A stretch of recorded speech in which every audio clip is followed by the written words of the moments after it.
today we are going to discuss what that first conversation with a real estate agent is going to look like. How big? Now this is a broad question, so seriously, must-haves. Okay, your budget. Arguably the most important thing.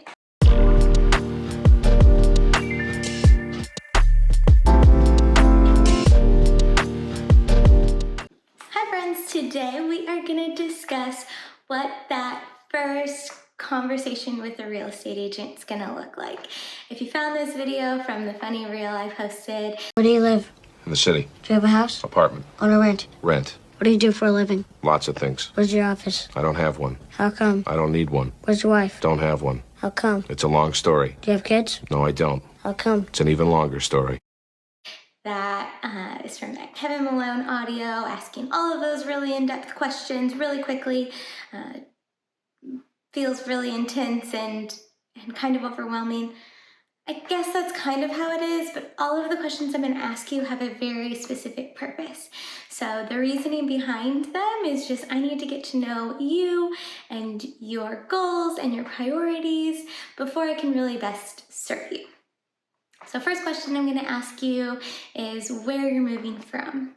Whether it's from out of town, from a bigger house, from a smaller house, all of those things help me better guide you in this process. Now, if you're moving from a house here locally, I'm definitely going to ask you if you need to sell that house.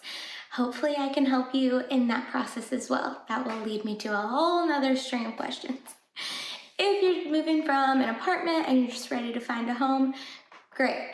The next question I'm probably going to ask you is if you've chatted with a great lender about financing and what that process looks like.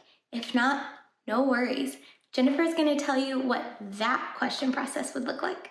Hello, this is Jennifer Sims with SWBC Mortgage, and I wanted to tell you a little bit about what documents you're going to be asked for when you apply for a mortgage loan.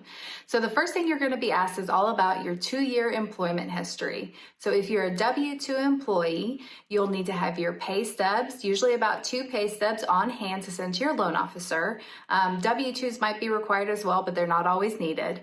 And if you're self-employed, you're going to need to have 2 years of business and personal tax returns available for review. Regarding your assets, most lenders are going to ask for 1 to 2 months of bank statements and possibly retirement statements as well, based on where your funds for closing will come from. In addition, a credit report is going to be pulled with your consent when a loan application is completed. And based on what the loan officer sees when they review that credit report, there may be some additional documents that they need. So yes, it is quite a bit of documentation, but with a good loan officer and a positive attitude, you can get through it.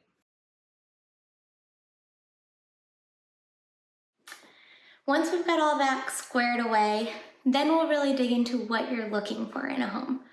Where, how big, how much, what is your must-haves? So where, that means a neighborhood, possibly a school district, possibly out in the country, or you want to be closer to everything. Where for everyone is always so different.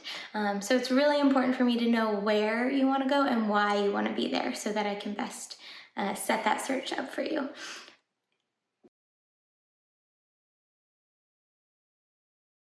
How big? Now this is a broad question, so it means how many bedrooms do you need? How many bathrooms are you hoping for? Is your goal to have some land? Now what does that mean to you? Does that mean an acre? Does that mean 100 acres? You tell me. How much? Okay, your budget. Arguably the most important thing. I truly could care less if you're gonna spend $100 or $1 billion. I just need to know. I used to be obsessed with real estate TV shows. I'd watch them all the time, living in my apartment. Loved them. Hated when the real estate agents would show people homes that they just could not afford. Devastating. Even in my own personal home search, I remember looking at homes we could not afford. Hated it. So keeping your budget in mind is 100% your top priority, my top priority. So when you tell me how much, I need to know the truth in that so that I'm not sending you things that are just out of reach, because that can be so heartbreaking. Okay, must-haves. Seriously, like, I mean must-haves. So for me personally, when we were buying our first home, we had Logan. Yeah, we had you. It was probably one of the biggest driving factors of us buying a home was we lived in an apartment that was on the second story, so every time she had to go potty or wanted to go outside to play with her Frisbee, which we're gonna have to do after this, we had to go down the stairs outside. Like, it was just not fun.